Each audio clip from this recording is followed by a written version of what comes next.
If you are looking to get into data science, data engineering, or data analytics, then this webinar recording is for you. Hey friends, I'm Rob with Chime Coaching, and we're going to be sharing the recording of an amazing webinar session hosted by Envision at UT Dallas. Envision is a student organization focused on data analytics, visualization, and data storytelling. And it was a super fun conversation. I was one of the panelists. I'm Rob, and I'm an expert on cross-cultural matters, cross-cultural communication. We had Naveed and Nagarjun, two alumni who are, again, experts at data science, analytics, engineering, and are working at amazing companies. And they give amazing tips for new students how to get going in data. So the first 10 minutes of the recording are actually kind of introductions, learning about the speakers and the club. So if you want to skip that, feel free. We're going to have timestamps and chapter titles where you can find out which topics you want to watch in this giant long interview. And then we've got Q&A at the end. So make sure you watch all the Q&A from the students at the end. Great practical stuff there that you guys are probably wondering too. As you watch this, make sure you leave a comment on what are the best things you learned, what were the best tips. We'd love to get that feedback, and also leave a comment with any other questions you guys have about starting your journey in data or how to get into a career of data. So leave comments on those while you guys are watching the video.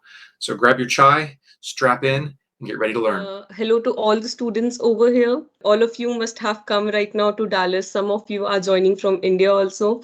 So we are very thankful to you for taking out time to join this event. I thank all of our speakers who have taken out time from their busy schedule to join our event. And I hope all of you are, those who have come Dallas right now, have settled over here, enjoying the Texas heat right now. So I welcome you all.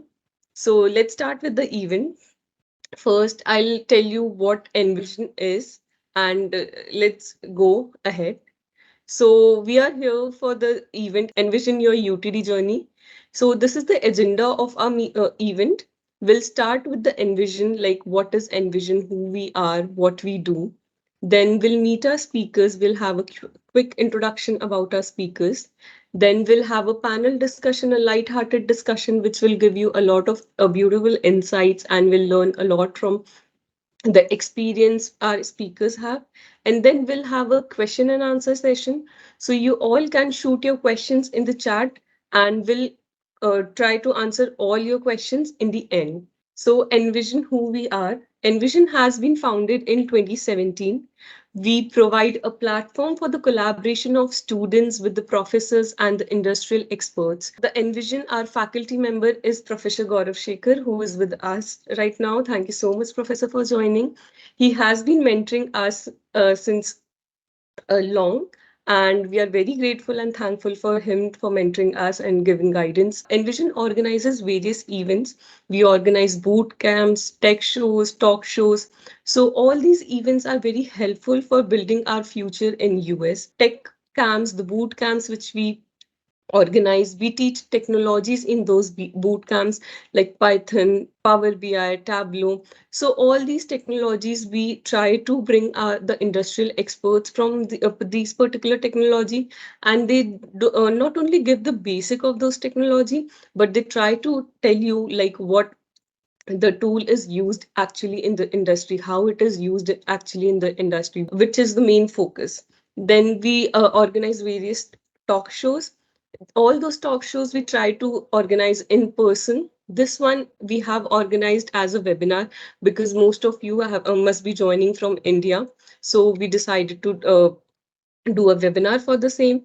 So these are a few snipes from our events. This is the data visualization event, the Power BI and the Tableau event. Then we had Simon Shetty with us. He gave beautiful insights on how to pick an EB1 visa.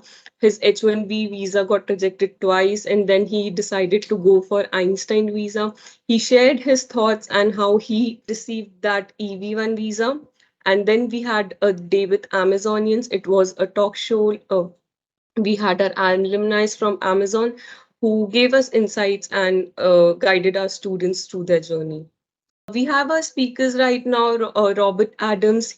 Most of you must be knowing him from the YouTube videos. He has helped us a lot while we come to US. He runs the YouTube channel of Chai and Coaching. Then we have Navid Ahmed Janvekar with us. He's a senior data scientist in fraud and abuse prevention at Amazon. Manager in data analytics in ICF. We'll be having a quick introduction of all our speakers later on. Then we'll have a panel discussion. As I mentioned, it will be a light-hearted discussion. We'll get to beautiful insights and everything, and thoughts from our speakers. And then we'll have a Q&A session. And then next slide. Then this is the registration QR code for the club Envision. Those of you who wants to join our club, wants to participates in all the events we will be organizing in future, you guys can go over here and take the registration membership for our club. And yes, we'll be posting this membership link in the chat also, so that you, if you want to join later on, you can join through that using through that link. Thank you. Vikas, you can continue. Great. Thank you, Mansi, for taking us through the agenda of this today's session. Hi all, I welcome you all today. My name is Vikas Pal, and I am a student of MSBA who have joined in spring 2022. I am one of you guys, so definitely count me in for any guidance if you require. So I'll take you through to the session ahead. We have all our panelists as introduced by Mansi. So we have Robert Adams, who is a YouTuber. We have Nagarjun, who is a data engineer at one of the leading consulting firms, ICF. And we have Naveed, who is working as a data scientist in Amazon. And we also have our faculty advisor, Gaurav Shekhar, who has given us a very small time so that from his busy schedule so that he can connect with us and with you guys and help you with some insights. Okay, so I will allow Robert Adams to introduce himself from his own end. Go ahead, Robert.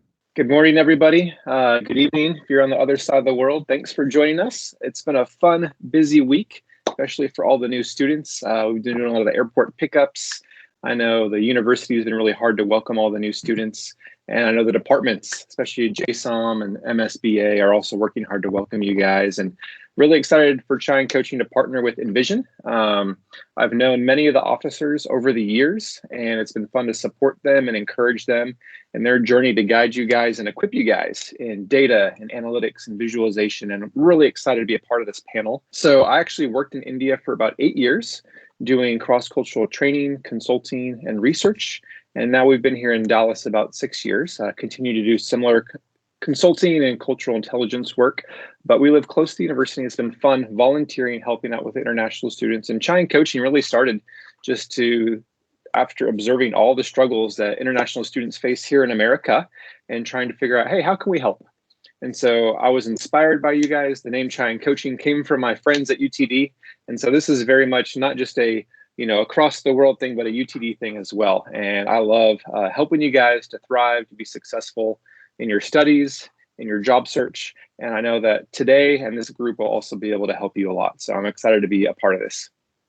Great. Thank you, Rob. Definitely your information have been helping us all through past 8 years, definitely. Next, I would like to introduce one of our alumni, Nagarjun. We want him to talk about himself. Over to you, Nagarjun. Hello, everyone. Hope you all doing well. And start of fall session, it must be really exciting for you all. So again, my name is Nagarjun S. So I'm an alumni of UTD. So I'm currently working as a engineering manager at a consulting firm, a global consulting and technology firm called ICF here in DC area. So I love open source tech. I firmly believe FOSS, that free and open source software, has made this world a really great place. And at free time, I do enjoy cooking. I think all of you, would be starting to enjoy cooking now. So again, go comments. I'm happy to answer any of the question in regards to data engineering. Okay, great, Nagarjun. Yes, definitely. Now cooking has become a necessity now. So yes, over to you, Naveed. Naveed is also one of our alumni who is doing great in his life right now. We would like to hear from you, Naveed. Yeah, thanks, Vikas. First of all, welcome to all the new students. I still remember 7 years ago, this day, I started my journey from India to US.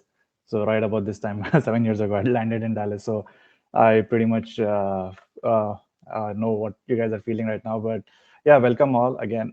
So yeah, I'm currently leading a machine learning team at Amazon to detect fraud and abuse, and heavily work with deep learning and traditional ML as well. In the past, I worked for companies like KPMG and Fidelity Investments, and I've been gathering a lot of experience in the data science and machine learning domain specifically. And yeah, happy to answer any questions that you have in the specific area and how you want to tailor your career if you want to become a data scientist in the future. So yeah, hopefully you get some good insights from this session. Thanks. Yep, sure. No, we are looking forward to it as well. And we would like a faculty advisor, Gaurav Shekhar, to introduce. Like, we don't need an introduction for him, but yeah, we want him to talk about Envision and enlighten our new students to help them. How can they plan a journey ahead in the next 2 years? Over to you, sir. Absolutely. Well, first of all, thank you again for having me here. One of the things that I always tell people about Envision specifically is Envision was formed on day 2 of me starting a full-time role with UT Dallas. So Okay. literally, I didn't even know what my office looked like, but we knew that what Envision would be like. And it was a lot of good student leaders that came together to make this a possibility. I remember 2020 when the Owlies happened, Envision was the student organization of the year. And Envision has really been a very important organization for a lot of students. So what my recommendation to the ones who are here is, of course, we've got some great panelists here who have gone through uh, different paths to come to where they are. One of the good things about having panelists is that they will enlighten you about where uh, the the crest or the troughs of your journey would be, and you don't have to go through the same struggle, and you can learn from their experiences. But at the same time, remember, all of you who are starting your journey here in the US, it's a new chapter in your life. There will be a lot of great things that will happen. There will be some days that will be more challenging than the other. So what? I that's what I feel. So what? All of us came with that attitude of so what? We will make the best of it, and we, in some shape or form, we are progressing. So don't worry about it. This is a great organization. A lot of great people will connect with you from this. Learn from this. To some extent, find out how you can take something from Envision, and then also how you can give back. And giving back doesn't need that you have to be a visualization guru. Then only you'll be able to give back. Giving back by just volunteering, giving back by being there for your peers is enough. But JSOM, UT Dallas, Envision, all of us are very excited to have you here. This is actually our favorite part of the year. We always say that Christmas happens 3 times at UT Dallas. In the start of fall, the start of spring, and the start of summer, when we have new students who come with all the excitement, and we share your excitement. So use us as a resource, and very happy to have you. And a special thanks to our panel here. I know it's important for us to gain wisdom from you all, and just seeing you all sit on the other side of the table now, is the most, I would say, a special feeling. So thank you again. Yep. Thank you, Gaurav Shekhar. Yes, we all understand how much you emphasize on learning, and then you also emphasize on helping all the fellow students back. That really is what Envision is all about. So, and that is what we are here for, and we'll start our panel discussion ahead. Thank you all the panelists for a quick introduction. So let's go ahead and let's start. So Rob, like, over to you. I mean, like, there's a direct question to you. So whenever all of our students come here, they all of them want to understand the basic thing, that how should we get used to the American culture? How should we socialize? How should we talk to the local people and learn from them? So what do you have to tell about that? Yeah, that's a great question. In my observation, a lot of international students tend to stay more in their bubbles, their own people, their own culture, their own language, rather than interacting with locals. And I know it's hard, it's difficult. Culture is different. And being someone who studies culture, whenever you map out cultures around the world, India and America are always the complete opposite. So wherever you put America and South Asia, the cultures are complete opposite. So everything is different. Not one culture is better than the other, it's just different. And so it's going to take lots of adjusting, lots of learning. When I was in India, I had to learn so much because it was very foreign. It's going to be the same for you guys coming to America.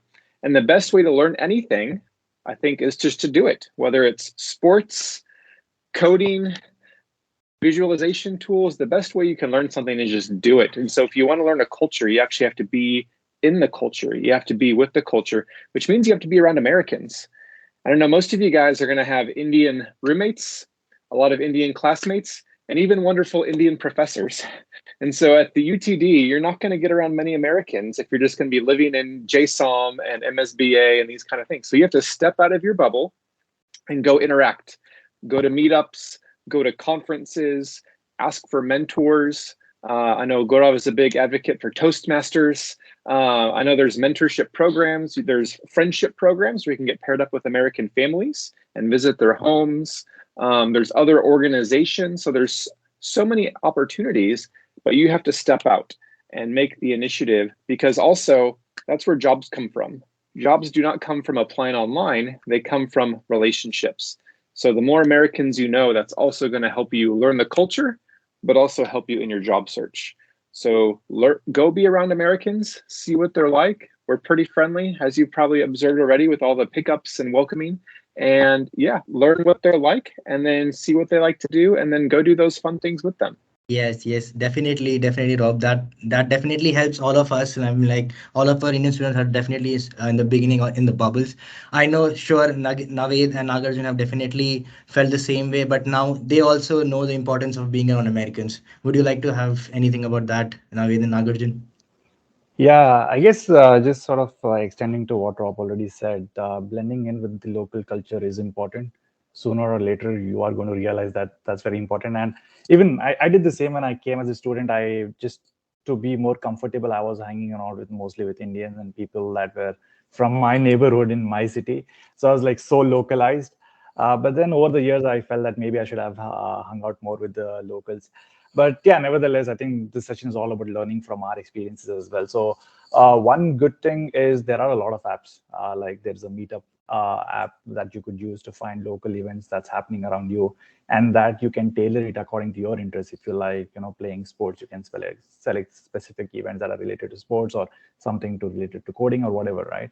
And then that's a good place to start meeting new people and then growing your network. So I would highly suggest doing that. Yeah, I would definitely like to echo what Naveed said. He was talking about localization, right? So I was one of Naveed's roommate. I know him from like way back. We go way back to Bangalore. Yeah. So we were in that bubble.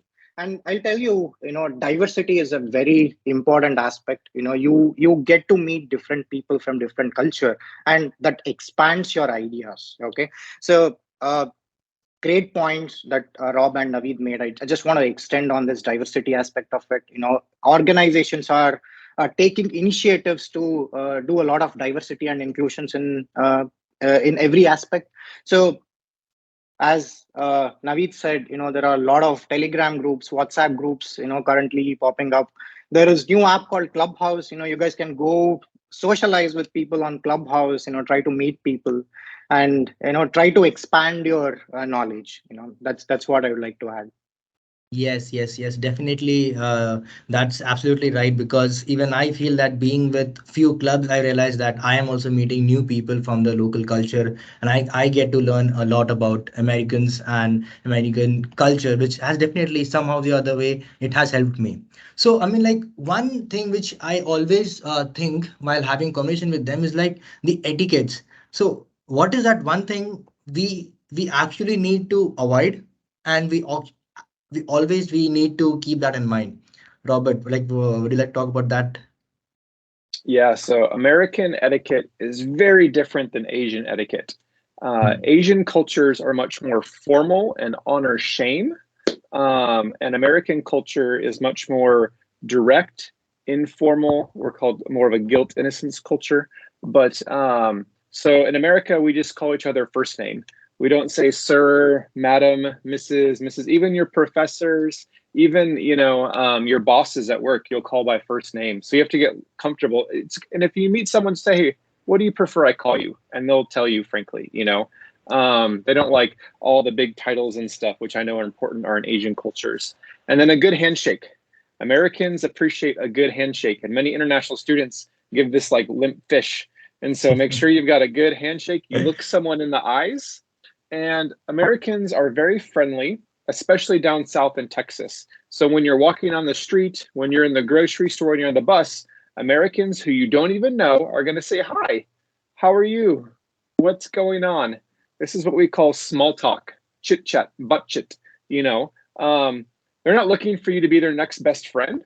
They're just being polite. And Americans like talking about very casual surface level things like the weather or sports, just common basic things, and so be willing to try that. It's going to take a lot of practice, because I know in India, when you're walking on the street, you don't say hi to strangers, and things like that.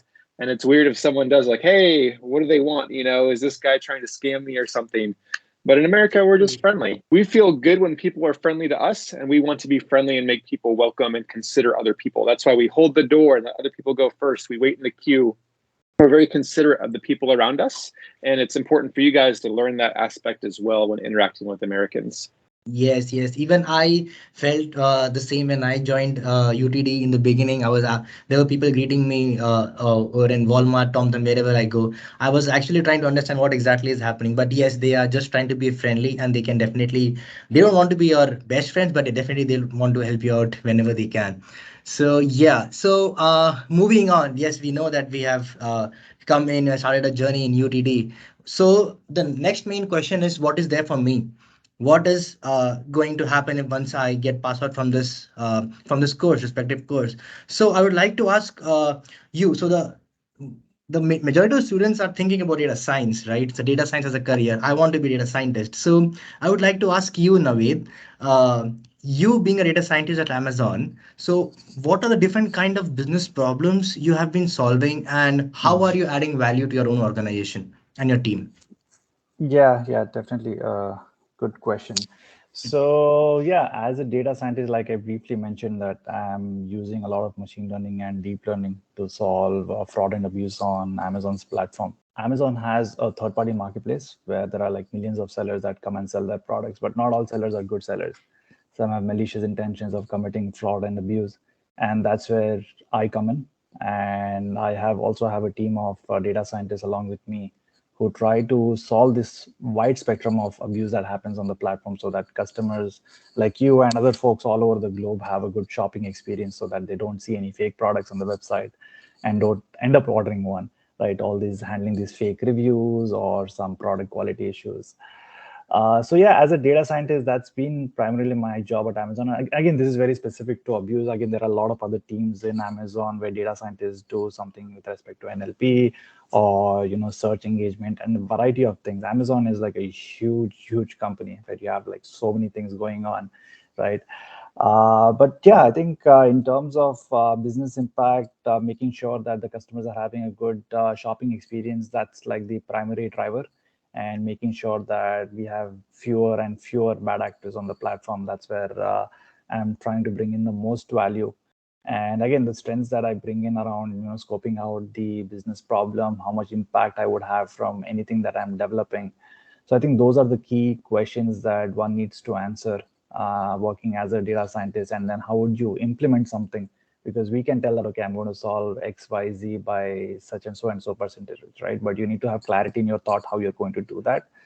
I think that those are the skills that you should hone as a data scientist, visioning end to end what's going on and being able to communicate to multiple stakeholders.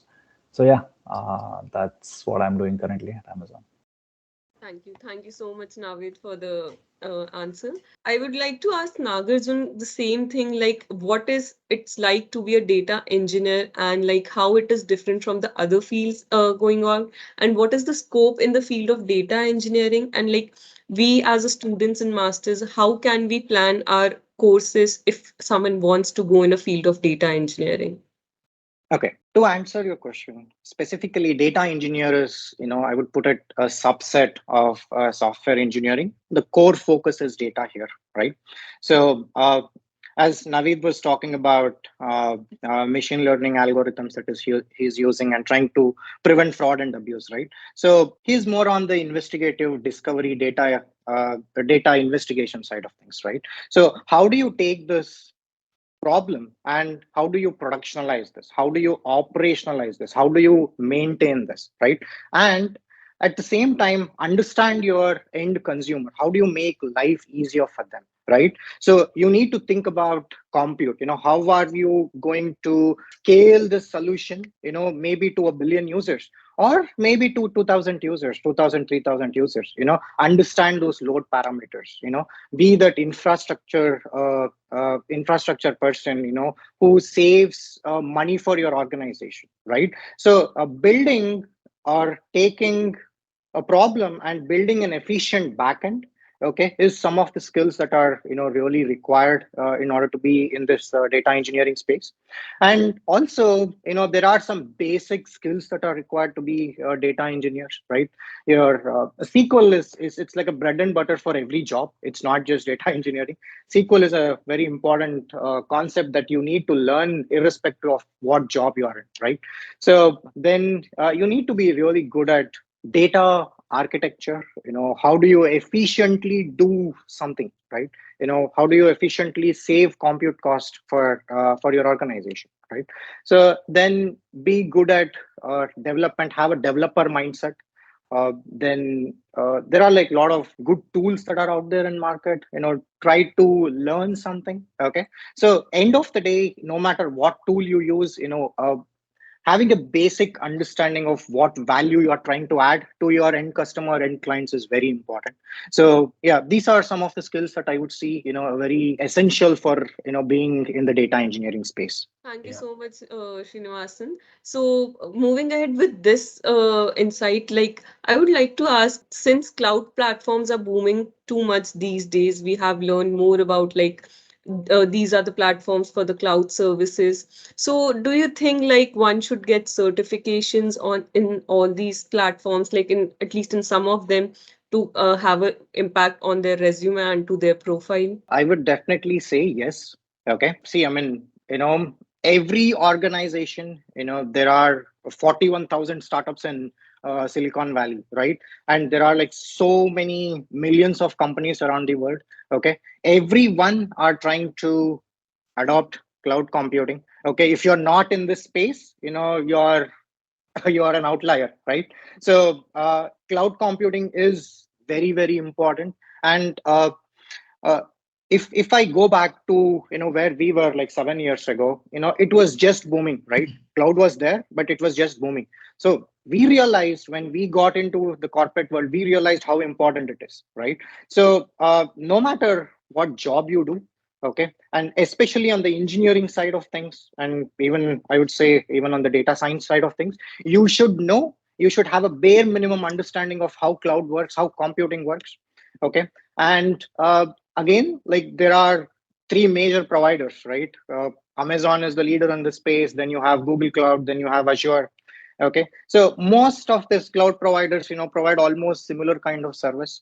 Okay, I can talk from a consulting perspective. We cater to different clients and different clients have different needs, so we have to like work on GCP, we have to work on AWS, we have to work on Azure, right? So for us, we have to understand what functionalities are provided from all these cloud providers, right? So having an understanding of computing, right? Having an understanding of all the different services provided by the service provider is very important. Okay, so talking about certifications, again, like very, very important. Uh, I wouldn't say like, certification is going to like give you a job or, anything like that. So certification is one thing that people do place emphasis on. The reason why I say this is uh, good certifications. I want to give some examples here. Like there is Amazon solutions architect, then there is Amazon developer certificate, right? So these are even at the associate level, right? You really require some uh, understanding of the cloud services in order to clear these exams. You need to have a basic understanding of the cloud services. You really need to put effort in order to learn these services. Okay, so this is really going to help you. Okay, it's not just certification, it is really going to help you learn these services. Okay, for from this aspect, it is really going to add value, while you search your jobs. So if I were you in all of your positions, I would definitely think about taking a higher level certification. Okay, preparation for this is, like one of your exams, or one of your subject exams in one semester. Okay, so if you take three subjects, take the certification as one subject, and try to learn something which is going to add value to your resume. So yep, so that's my thoughts. Yes, Nagarjun, that was a very insightful point, because a lot of students, the basic question is, what should we do apart from a coursework? So yes, definitely students can definitely choose one certification which is like really important in the industry, and then take it as another subject and then work on it for that particular semester.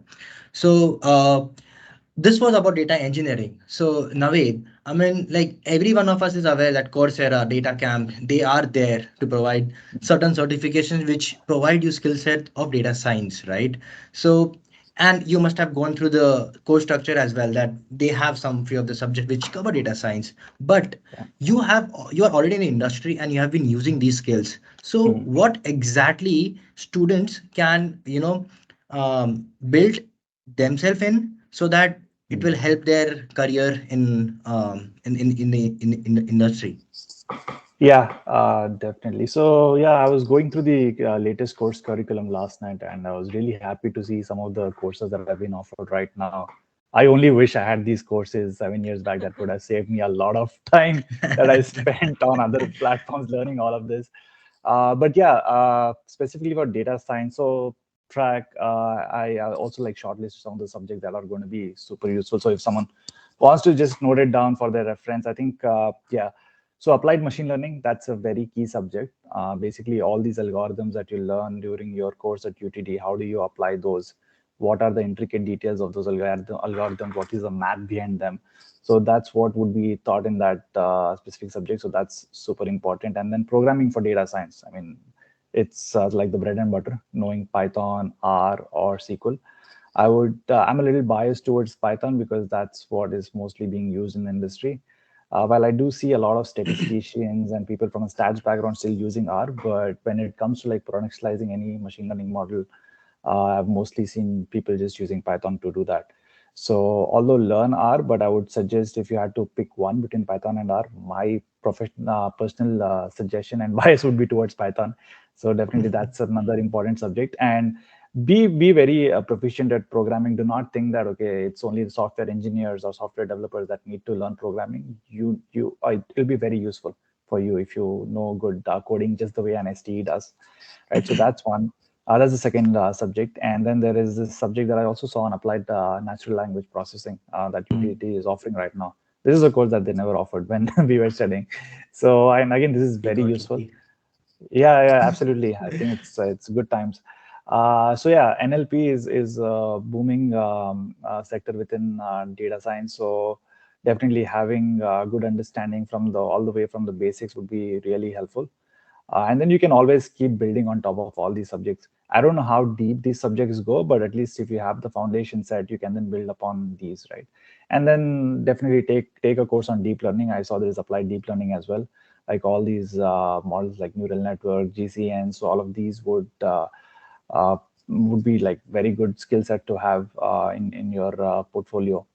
And then data scientist is not complete without data visualization or being able to communicate your insights. So definitely data visualization is a very important subject that you shouldn't ignore.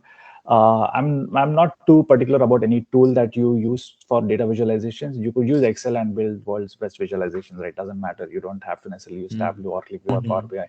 But the way how you build those visualizations, that's what matters. How you communicate what insights you're putting on the chart and visualization, that's what is important. So that's another subject. And then there's another subject about casual analytics and A/B testing. So if you want to move towards the product analytics sides or experimentation sides of data science, I think this course will be useful. So yeah, all in all, these courses would help you from a data science perspective. But along with these, I would also suggest a couple of courses from the DE track, data engineering track, because as a data scientist, you also want to be self-sufficient in procuring your own data sets, fetching your own data sets, extracting from relational, non-relational databases. So doing some courses on business data warehousing, database management system, and advanced big data. I think these would be like good enough subjects for you to crack any FANG interviews, I would say. So yeah, these would be my suggestion. And then there is always platforms like Coursera where you can supplement your own knowledge. And while doing all of this, you can participate in Kaggle competitions to get a feel of how certain ML problems would look like and solution those. Yeah, so these would be my suggestions Yes, on yes, the yes, courses. definitely. So whenever I have, like, I come from some experience. So whenever I interviewed students, so nowadays students have been showcasing their Kaggle projects and work around, which definitely impresses us, right? That's there, definitely. But Yeah. both of you have been focusing on one thing, is like understanding end-to-end requirement and talking about it, and delivering that is definitely one thing which all of the students need to understand. Yeah, project is there, but what exactly are you solving right now? That is the major question. So this was about the academics. Rob, I would like to ask you, so since you have been interviewing a lot of students, a lot of alumni, you have been interacting with a lot of people around, so how they have been sharing the experience, that how can they make most out of these 2 years apart from getting involved only into academics? Oh gosh, that's a great question. So one of the big differences about the American academic system, especially college, is it's much more about a holistic experience. Your GPA is not the only important thing. I know in other parts of the world, it's that numbers, those marks, and that's all that matters, and that's what gets you the job. But in America, it's a holistic experience. Your studies, your grades, that's just a small part of going to college in America. It's about holistic development. It's about holistic growth. It's about having experiences outside the classroom, because that's what recruiters want, is people with a life outside of their studies. You're all going to be smart. There's so much competition. You're all going to have the same resume and look at the same qualifications on your piece of paper. What's going to make you stand out is, what do you do outside the classroom? Do you have leadership? Do you have soft skills? Do you have volunteering? Do you actually have proof, projects, things you've done that show that you can actually do the things that you've studied? And so that's really important, to have a life and involvement and leadership outside the classroom, because that's going to set you apart from all the competition. And one of the best ways to do that, in my opinion, and I know this feels biased in this session, but is to get involved with student organizations. And I truly mean that. Talking to recruiters, I've talked to tons of recruiters in America. They look for students who are involved outside the classroom, and not just members of organization, but who are the leaders, who are the officers, because that shows that you have leadership skills, problem solving skills, people skills, communication skills. And those are the kind of people that Americans want to hire. Soft skills are just as important as your technical skills. And then also, you get to meet new people. That's a great place to network. I know a lot of students get their internships actually through these clubs and organizations, because you get to partner with local companies. You bring in speakers from great companies like, Amazon. And I know locally in Dallas, there's so many big tech companies that come and are involved with these local student clubs and chapters. And then, the projects, there's hackathons, case competitions, projects that these clubs and organizations do that then you can put on your resume. You can put on your GitHub. You can put on your website and show, hey, this is something I've actually done that's resulted in impact, which you might not get in all your classes. And so clubs, organizations, involvement is super important. And then at the very beginning of the semester, try a few out and then pick one or two and be committed to them. Don't do 10, but do one or two, be committed, be involved, grow, and that's going to really help you guys succeed here in America.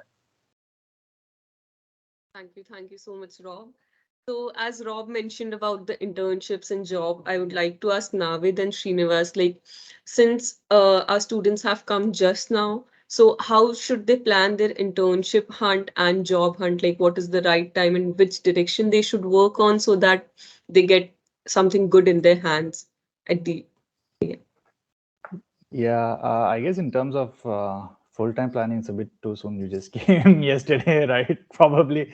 But yeah, in terms of internship, I think you'll be eligible for your summer internship up to 2 semesters, right? So I think a good time to start looking out. Again, a good time is very subjective. It depends on the person, but in general, after like your first semester, I think that will be a good time to start applying for internships and building your resume and start applying, because even if you apply too soon, recruiters would just tell you we are like too applying too soon and the internships are like many months away. So just start applying maybe a couple of months before summer internships usually begin, and then plan it according to that. And with respect to your full-time jobs, if you some companies do offer like return full-time offers once you do summer internship. So try to target such companies so that you don't have the headache of finding a full-time job after your internship. And in with respect to full-time jobs, I guess after your once you're in your third semester, you could start hunting for a full-time job and start networking. But yeah, first semester, I would say ease into the US culture, US lifestyle. It's a lot of things that are happening right now, and try to get adjusted to the subjects. And then, yeah, after that, start hunting for your internship and full time. Yeah, I'd like to add a few more points to what Naveed said. So, end of the day, like, almost most of us, who were like looking for internship during our time, right? Almost all of us got it. So, some might get it early, some might get delayed, right? So, don't worry, don't stress too much about it. Okay. So, everybody are going to get your job. Be very hopeful about it. Okay. So, that's one point that I wanted to add. And also, uh, in terms of preparation, uh, like preparation, doesn't have to do anything with applying, right? So you can start preparing for your interviews early on. Okay. So the reason why I say this is, you need to be very calm, composed, and collected during your interviews, right? So, and it's not like one day you get up and you will be calm, composed, and collected. So you need to practice for this. So how do you practice?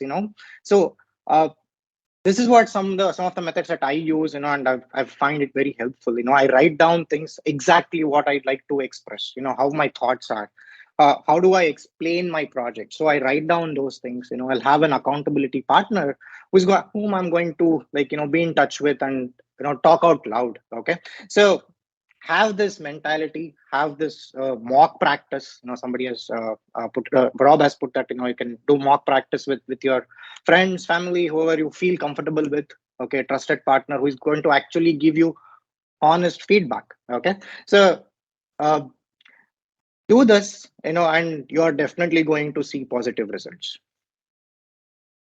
That's a very good point, that we should start preparing for the interviews from now itself rather than preparing it in the end, because most of us do like that. If we get a call from the company for the interview and then we start preparing, and yeah, that is not the best thing to do.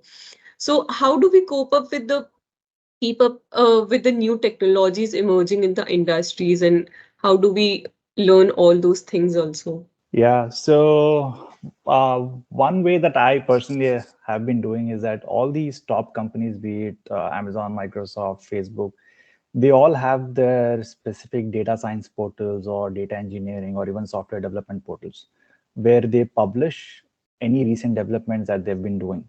And those publications are pretty detailed for you to understand how they've built those and what the impact is and how it is better than any previous technology. So that's definitely a good place to keep yourself updated. Like for Amazon, you have something called as Amazon Science, where you find all the latest development that Amazon is doing. That's one place. Second, you have conferences through organizations like IEEE or ACM. So those are also good places where you can learn any new recent developments in your specific areas. And then other popular blogging websites like medium.com. I think that's a wonderful place where you see a lot of people come and share their expertise and inputs. So I think that's a good place to also get these insights. And at least those are the couple of ways where I've helped to keep myself updated on the recent developments. Yeah. That is really great. So one more thing, like I wanted to ask, since you guys have been working in this industry and you must be interviewing so many people, so what are the things which you look in a resume if you can guide us through, like, what are the do's and don'ts for the resume? Resume is a very important document, yeah, as you all know, right? So it's again like it's very subjective. Okay, if I'm looking for a mid-level engineer or a senior level engineer, so I'll have a different perspective. I'll look into what problems that they have solved before, right? uh, and if they can really show what value they have added, what is the impact that they have like bought in their previous work experiences, that is what we look for when hiring people. Okay, so and definitely your communication skills, it's very very important, your soft skills. Probably at a senior level, we look for people who have leadership skills as well. But it changes slightly for junior engineers, or I'm talking in perspective of engineering. Okay, for junior engineers, you should have solid foundations, your basic foundations. Maybe it is data warehousing, or maybe it can be SQL, bread and butter of everything. Okay, and basic programming skills, right? So these are some of the skills that we look for. Okay, so and obviously we look for all the skills in your resume as well. So again, like practice early, practice more often, and be that flawless. You can deliver it flawlessly, right? So that shows that you're consistently doing something. So this consistent is also something that we look for. Yep. Yeah, I guess just to like add on to what Nagarjun said, during interviews, being very clear in terms of what projects you've done and explaining it, because when somebody's interviewing you, the other side, they don't necessarily know end to end what's going on in your project.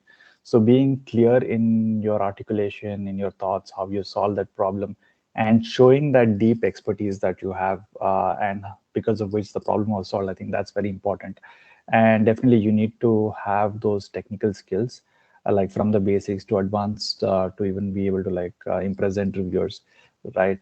So that's one. And also when you are communicating anything, uh, mention the impact that your project has brought about. I think that's a very influential factor, where you worked on something that was really impactful to the company and how you can measure that impact. I think that measurement is very important. A lot of times you would see that I did XYZ for company Z, right? But people often do not measure it. So that measurement becomes important, so that on the other side, people have a sense of the kind of work that you've done. So yeah, those would be some extra points. Yes, that actually makes sense. 2 points to note down, all the viewers here. Clarity and how exactly are you making an impact? That is what you need to mention in your resume. So also one more question which we have got from one of the students by registration. So they want to understand about the recession, the upcoming. There is this buzz about upcoming recession. So is it actually a thing, or how exactly is impacting you guys in the industry? Can you please just talk about that? Yeah, so first of all, I would like to define what recession means for so that everybody's on the same level. So again, I'm reading out a particular definition that I got so that I'm not misinterpreting anything. So basically, by definition, it's a period of temporary economic decline where you have generally two negative GDP quarters, right? And in Q1, we had about 1.6% decline in the GDP, and in Q2, we have about 0.9%.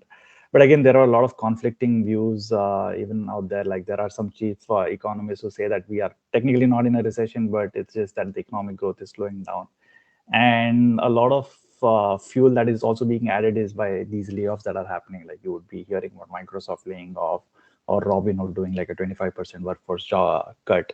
So honestly, at this point, I would suggest, since you're still 2 years away from your full-time job, I would say cut out all this noise, focus on your studies, focus on getting that internship, because all these economics, these are cycles, right? There is a period of growth, there is a period of depression, but we always come out, right? It's not that we are going to go into recession and that's the end of the world, right? That's not the case. We will come back up, economy is going to boom again. So take these 2 years, prepare yourself for a solid career ahead, leave out all this noise, make sure that you're learning the best technical skills, the best behavioral skills, and you're up for that job, right? So at least that's my view on this whole topic. Yeah, I would like to add a point to Naveed's point. So future, is always unpredictable, right? So the good thing that you can do is, be hopeful about it, be hopeful that everything is going to work out for you, right? And to keep your hopes high, I want to give you a Wall Street Journal article. I'm going to put it in chat window. So please see this, and okay, I don't know why. Give me 1 second. That's not the thing that I wanted to send. So take a look at this article on YouTube video. You'll understand why this recession is a little different. Okay, so it talks about the recession, and at the same time, it talks about how demanding, or there is a lot of demand for tech workers as well. Okay, so keep your hopes up, and things will work out. Yep.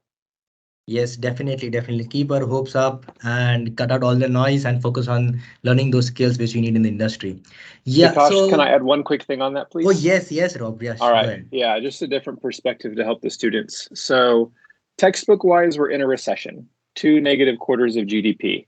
The government is trying to spin it and say we're not, to kind of make them not look so bad. Biden's policy is what has put us in this recession. We were expected to really grow coming out of the pandemic, but with all the spending and the policies, and his policy the next couple of years probably isn't going to help very much. So just to be aware, like his economic policies are not going to really help us swing out of the recession as quickly as we could. So you need to be mentally prepared for that. But it's a different recession, as Nagarjun said. There's still really low employment, and there's still a lot of job openings. So there's still a lot of companies that are desperate to hire. So that's not normal. There's a lot of layoffs, but there's a lot of companies hiring. So there's this weird paradox going on. But again, you guys are not in control of these things. The only thing you can control is yourself.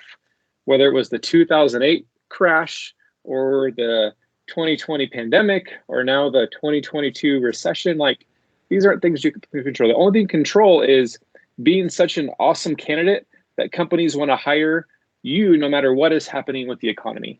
So that's all you can do, is be someone that your value is so worth it that they're going to hire you no matter what is going on in the world. Exactly. Be someone who is actually solving problems. That is what companies are looking for. That actually makes sense. Before we move on to the Q&A session, I would like to ask all of you one last question. Is that how to have fun during these next 2 years? How we should not miss having fun, right? So yes, exactly. You like to understand from. Yeah, exactly. Yeah, I would say, I mean, it's a beautiful country. You've just landed, and travel as much as you can. So many beautiful states, West Coast, East Coast. I mean, Texas itself is very beautiful. So one thing is like travel as much as possible. I know it can be hard to manage that time with the course structures and all the other financial implications that might be happening right now. But yeah, whenever and wherever possible, try to travel as much and hang out with friends, make some plans, go out, enjoy, because it's just not, I mean, academics is one important aspect, but again, you want to also learn about the culture, blend into the culture, because you're here for the long game, right? You're not here just for, I mean, there could be people who want to go back, but most of the people want to stay here for a significant time and live the US life. So be a part of it, try to be a part of it. And that's only possible when you learn about the culture, meet new people. So yeah, go out, have fun. Yeah. Yeah, all good points. So if I look back when I came in 2014, right? So it was, the 2 years was really beautiful. A lot of memories, a lot of friends, and today to this date, when we all meet, we talk about all things we did in UTD, right? So that is how I mean, you will definitely go through your journey, as a student. You'll have your ups, you'll have your downs. Okay. uh, what's really important is, building that bond with the closest friends that you have. As Naveed mentioned, go out, travel, have fun. That's one thing that you can do. Other thing is, definitely don't be in that bubble. Go out, meet different people, like be that person, who goes and talks to everybody. you know I'm like extreme opposite of that. I want, at least, give it a try. If you're an introvert, try to do it. Try to do something, which is going to be really helpful. Just have fun. That's it. Yeah, the college has so many fun opportunities, especially like at the beginning, the weeks of welcome, like every day, fun events. There's free stuff, things happening at the campus. There's the big howdy welcome party for international students. But the most fun you're going to have is actually off campus and out of the bubble, exploring the city, going to fun cultural events, going to sporting events, concerts, doing things with your American friends and learning how they time pass. And there's actually cheap ways to travel to. America is a beautiful country. You know, you can take a bus, you can split a rental car. You know, in America, we don't have as many holidays and festivals as they do in India, but still you get a lot of long weekends and breaks. You know, college students get a lot of days off. And so don't waste a long weekend. Go to Austin and San Antonio and Houston, or go camping in Arkansas or Oklahoma, or go trekking in Colorado, you know, or go hang out in New Orleans. You know, there's so many fun weekend or week-long trips that you can do with your friends on a cheap budget, or go visit other friends or family members where you can have a free place to stay. And you can still have adventures, save some money, and make a lot of memories that's outside the classroom. Thank you so much, Rob. So I think let's move on to our Q&A session now. And we have some really good questions from our audience. So this one question I really liked is, like, people come from different background in BA and ITM course, like people from commerce background, mechanical background. These are all come here and they have this hesitation in their mind, like how they will cope up with the technical knowledge after coming here, like what all things they should do. So can you guide us through that? Yeah, I think I can share my perspective. So I've seen a lot of people in the analytics space or the data science space who come from a variety of backgrounds, right? It's not that everybody did a computer science background or a machine learning background and then they came into data science. So one way to cope up with this is that I think UTD also offers some prereq courses that will help you like blend in and help with the transition from a non-tech to a tech background. So you could do that. Second thing is, if you don't prefer that, then you can do a lot of online courses out there, from the very basics of programming to advanced level, and which are, I would say, which are, at least from in the current state of all these online educations, very easy to learn and get to know about. So I think you could do some online courses to blend in. And again, coming from a different background is never a blocker in the data science space. I see a lot of machine learning experts who are from a completely different background. They just did their self-learning and took all those extra courses and they're doing well now. So yeah, don't keep that hesitation in mind.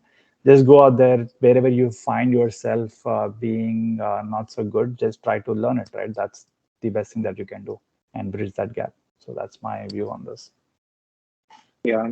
So I'd like to add one more thing here. You know, tech has become, easier and easier. You know, if you look back 10 years before, tech was little difficult, right?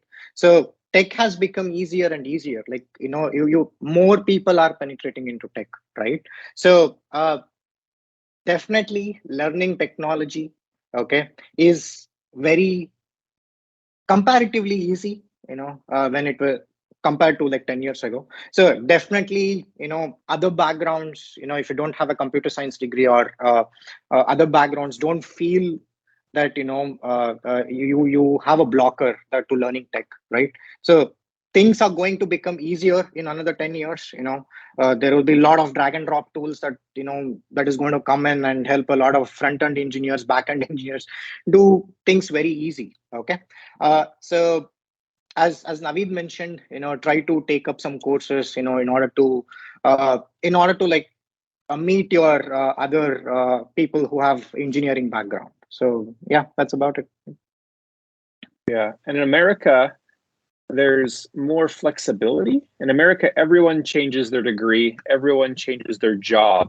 So America, we just don't like get stuck in one stream and do that for the rest of our life. I know other places that's kind of more the case, but in America, you can do whatever you want, and there's a lot of expectation that that is not your background, but that's okay. As long as you have the qualifications, that's what matters, not what your background is. And again, with all these online resources, it's so easy to catch up, because that's what all the Americans are doing. Everyone's pivoting, starting from scratch and learning, and then jumping in, and you can do it too. That's a very good point, Rob. Exactly. That actually make a good sense to all the viewers here. So I mean, like, yes, they will be learning few courses, but one thing comes to their mind. Even that came to my mind as well while preparing for my, career here. So, how should one choose a project? What are the different sources where they can find a good project which they can add to the resume? Since you have been from a student to finding a job, getting a job, and settling right now, so how did you work on your projects and how to choose one? Yeah, I think with respect to like full-time jobs, all of these projects that you do in your internships, so those are very good additions. And prior to that, even for getting those internship full time, you could do projects on Kaggle, become a Kaggle leader in solving those projects. And you can always reach out to. So what I did was when I just joined my master's, my sister had an online e-commerce company back in India. So I did a project for her in web analytics. So that helped me get a good internship. And then the project that I did during my internship helped me get a full time. So you just have to constantly keep seeking for these opportunities where you can add value with your skill set, right? These opportunities are not going to come and fall in your lap. So you need to go out, hunt for these, and always be on the lookout of doing good things, valuable things with your qualifications. I guess that would be my suggestion. Great, Yeah. great. I just like to add one point here. You talked about some sources, right? I'm going to put a source in my chat window. This is called Fast.ai. Okay. There is a person called Jeremy Howard, a very well-known person in AI space. He teaches for free. Okay. So, and he teaches the way he teaches is a very practical application oriented approach. Okay, so you can visit this website, and there are a lot of projects that they have done, uh, and go through this projects. This is if you don't have any experiences back home, you can like try to do a valuable project and try to add impact in your resume. Yeah. Uh, there is one question which I liked. I would like to ask you that question. So, hello guys, I'm an incoming grad student and I want to know what are the skills required for product and project management jobs? How can I build my profile for the same? Yeah, this is a good question. I don't know if I'd be able to do justice to this question given that I'm not into product management, but I'll tell you what I've learned from my experiences with the product managers that I interact, right? So when it comes to product and project management, it's all about how having the skills to drive a project end to end, right? And what that means is you should be able to like define the scope of the project, know what all steps are required for completion of the project. You should be able to know what resources you would require, be it from a technical standpoint. You need software engineers to complete a project, you need data scientists, you need some other resources, right? Being able to estimate all of that, being able to come up with metrics in terms of defining once your project is complete, what exact metrics is it going to move, right? I mean, what is the purpose of doing this project, and being able to come up with all of those metrics, and then having like some modules to test out if your product is even successful or not. And yeah, being a good communicator, presentation skills, I think all of these would be really helpful for product management. At least that's what I see most of the product managers that I interact with doing their best at. But again, I guess maybe others could also chime in for this question. But yeah, that's my perspective. Yeah, I'm not a project manager in any sort. Okay, but we do have to interact with project managers a lot. So uh, I think you need to have you need to be able to work in a very ambiguous environment and bring clarity to your team. Okay, so that is one of the very important skill set that a product manager needs to have. Okay, so it will be highly ambiguous. You don't know, you need to have that vision.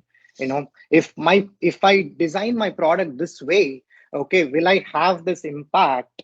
Okay, so you need to have that vision. Will my customers or end users are going to have the impact that you are thinking, and all the things that Naveed said, right? So like you need to understand A/B metrics. You need to like figure out what works best for them, right? But you need to be able to work in an extremely ambiguous environment and bring clarity to engineering team, your designers, and also your UI UX folks. So that is one of the important skill set that you need to have. Yeah, and if you're looking for good resources on product management, I would recommend a person called Shreyas Doshi. He is like, try to look him up on LinkedIn. He is a very very well renowned in this space.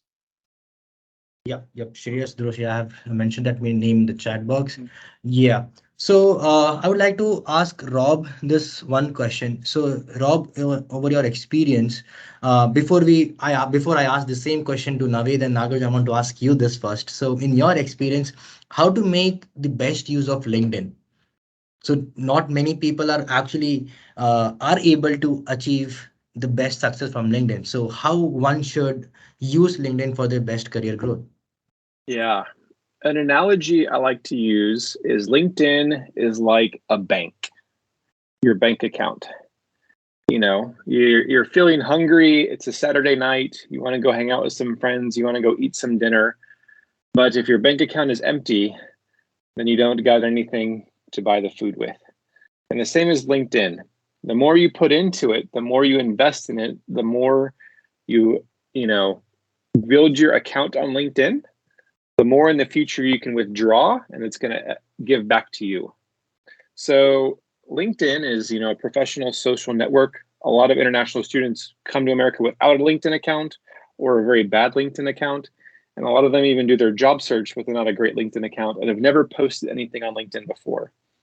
LinkedIn, compared to other social media, is still a very green platform, which means the algorithm is in your favor. You don't have to pay to play like Facebook or Instagram. And so when you post stuff, people see it. And when someone likes it, more people see it. And it's a great way to grow and stand out. LinkedIn is so cool, but there's a lot of bad practices that I see a lot of international students do. It's not where you go beg strangers for a job, which I see over and over again. When you send a connection request, always add a personalized message. Tell them who you are, why you're connecting with them, something you have in common, and then what's the next steps? What's your call to action? What do you want to do with them? And in my personal opinion, people disagree with me. I don't think LinkedIn is real networking, because real networking is this. It's face-to-face, it's in person, it's a conversation.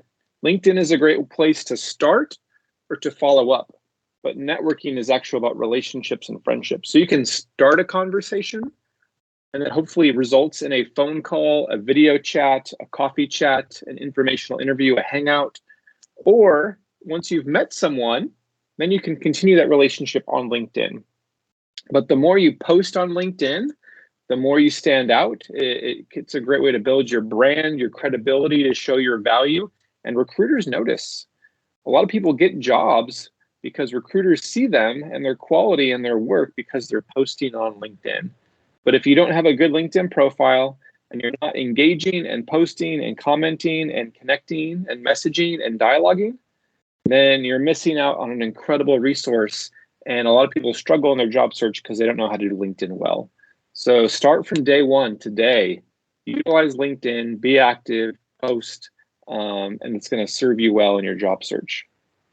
Exactly. That is a very great point. It's not just important to send a connection request. It's important to build relationships so that they should know that, yes, you are a right person, you are a reliable person, so that they can refer you ahead to their best networks or best profile. Yeah, that's absolutely a great point, Rob. Naveed and Nagarjun, so like you, during your time at the UTD, you might have used LinkedIn. So how exactly is it different from internship search and looking for a full-time job? Or to answer or to help Rob's point, how exactly did networking or being or maintaining relationship on LinkedIn with your connections has helped you getting a job here? Yeah, good question. So again, it's very important to network and send these connection requests to relevant people. But again, just can't cold call or send some cold invites to people, right? You need to definitely add a note and why you're sending a message. And even if someone has a job opening and somebody posts that, okay, hey, I'm looking to hire for a data engineer or a data scientist, and then you reach out to them, Just don't say that, okay, hey, I'm also looking for a job, here's my resume. No, that doesn't work that way. Maybe it could in some cases, but most often than not, it doesn't. You need to be able to articulate what kind of skill set would you be bringing. And you can also do some research on what type of problems the company is solving, and you can tell that this is how exactly I can bring value to your company. And you can also paste some of your previous artifacts or some projects that you've done in the past, so that they have a sense of the value that you would be bringing in and whether it's worthy of their time investment, right? At least that has helped me in the past, where when I've reached out, I've made sure that I've like sent a note and exactly told how I would be bringing value. The other way LinkedIn has helped me is, again, through all of these engagements that happen, right? If you post a good blog about some technical aspect, a lot of people would interact, they would share their comments, and that's how you start growing your network. People start noticing you. Maybe some recruiters even notice you, they start sending you hiring messages, and that's what helped me. So I keep getting flooded with like messages from recruiters, okay, hey, we have this opening, that opening. And that's because you should have a clean LinkedIn profile. You should exactly show how you're contributing to your field, right? Either be it through some conference that you attended or some paper publication, things of that nature. So I think doing all those things, and I know it takes time. It's not that you can get a great LinkedIn within a week. It's like years of effort. So yeah, like Rob said, start doing it as of today. Have a nice LinkedIn picture. I think that's also very important. I see people posting like years ago, a picture that they're taken. So keep all of those things clean. And then also one thing that I've always noticed among a lot of international students is that within the skill set section, they add like, I don't know, 10 to 15 programming languages. I don't know if it's even possible for someone to know so many. Just be clean. Just say, Python and SQL, and that's enough. Don't add Python, C, C++, Fortran, Java, I don't know, languages that were present even before maybe they were born. So do not do that. It's almost a red flag. Just keep it simple. Python, SQL, stats. That's it. That's more than enough. You don't need anything else. So yeah, those would be my suggestions. Yeah, that's right. Yeah. Yes, Nagarjun. So okay. So one more point that I want to add is, when you look for jobs, try to look for companies who are hiring, right? LinkedIn has a very good search mechanism. You go check LinkedIn and try to look for specific jobs that you're looking for.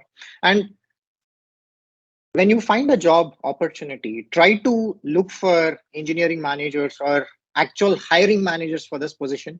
Okay. See, recruiters will be able to do only so much, right? Okay. Try to build an organic connections with that engineering manager, talk to them, send a message, say like, what is that you can offer, right? So that is one thing that, definitely, I mean, if you reach out to 100 people and 10 of them replies, that's a 10%, right? And 10% is a lot of leads. Okay. So try to do this, try to like have a framework that, when you're trying to reach out to people.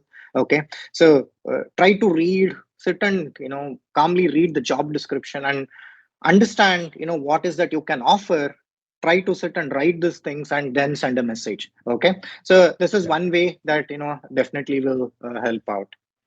Exactly. That actually is a very insightful point from all of the panelists. So there is one important question which I have received right now, and that will be the last question for today, which is actually in line with the previous question. So the question is like, how to research about the company if shortlisted for an opportunity, then how to prepare for that particular role and department work. So for any given company, right? So like earlier, I said that all these companies have their own blogging portals where they document all of the recent work that they've been doing.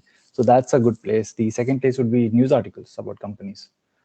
Anytime a company is doing some R&D or have done something impactful, it gets published in news, Wall Street Journal, Forbes, and whatnot, right?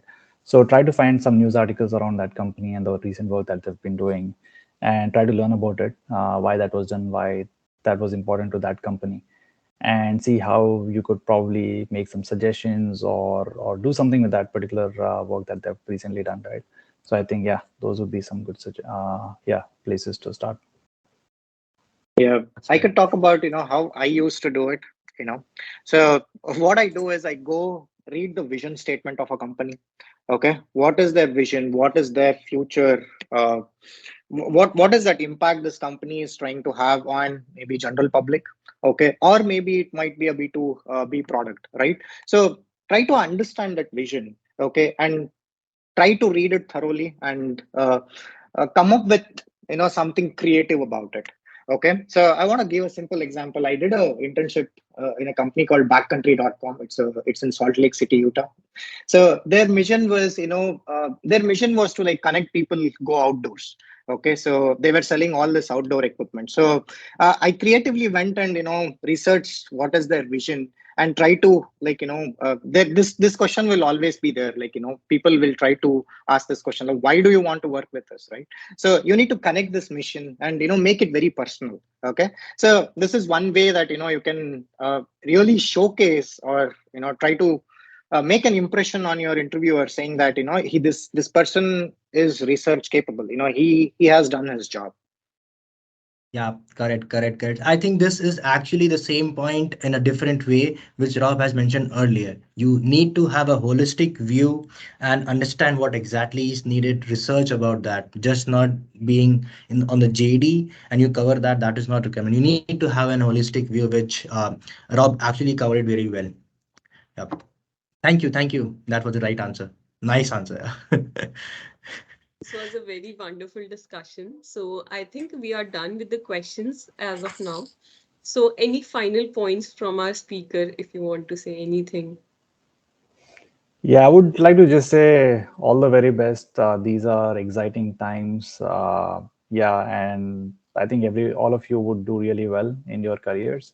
So don't have any doubts about that, or don't lose any sleep over it. Just enjoy the journey. Try to cut out as much noise as possible. Live your life, study well, and then yeah, the world is all yours. Make great impact, solve good business problems, and yeah, that's about it. All the very best. Yep, I'd like to echo what Naveed just said. Um, this is really exciting time.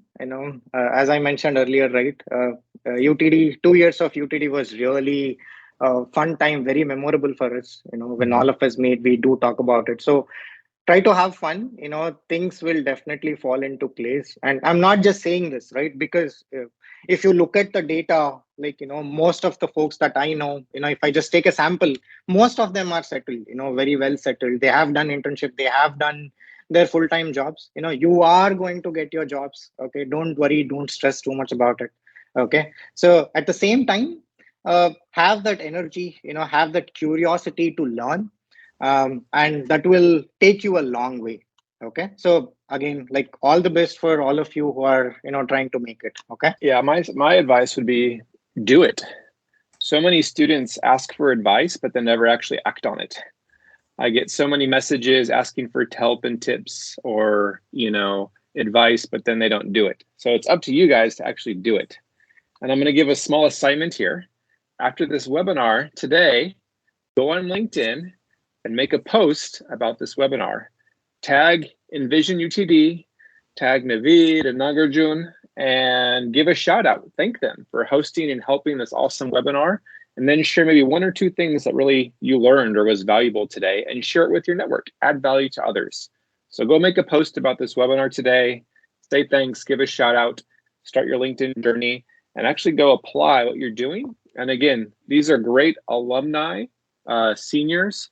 And that's one of the best things you can do is go connect with seniors, connect with alumni, learn from those who've gone ahead of you so that you don't make the same mistakes and that you can benefit from their advice and the hard work they've done. So take advantage of that and start doing that this week.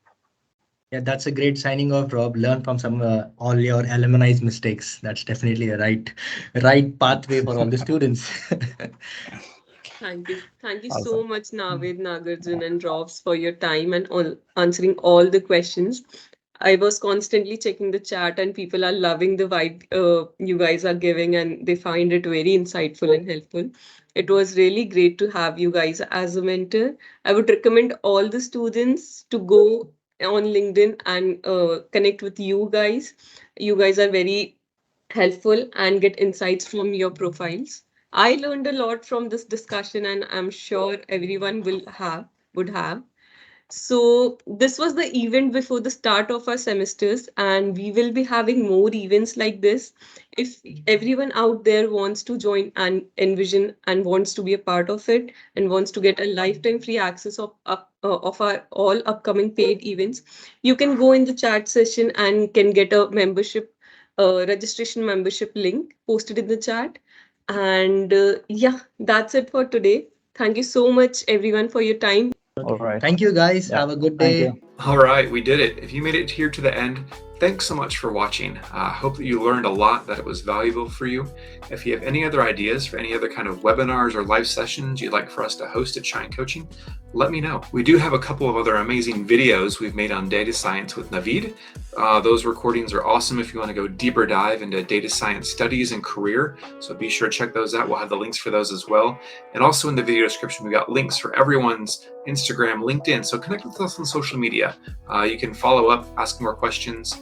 We have a great email newsletter with Shine Coaching as well, so don't miss that for great tips and other great live events kind of like this. And if you haven't yet, make sure you leave a comment on this video telling us what were the best tips, things you learned, things that were most helpful, and also any other questions about your data journey. Go ahead and throw those in the comments too, and we can help you out. Also, Envision, thank you so much for having me and hosting this awesome webinar.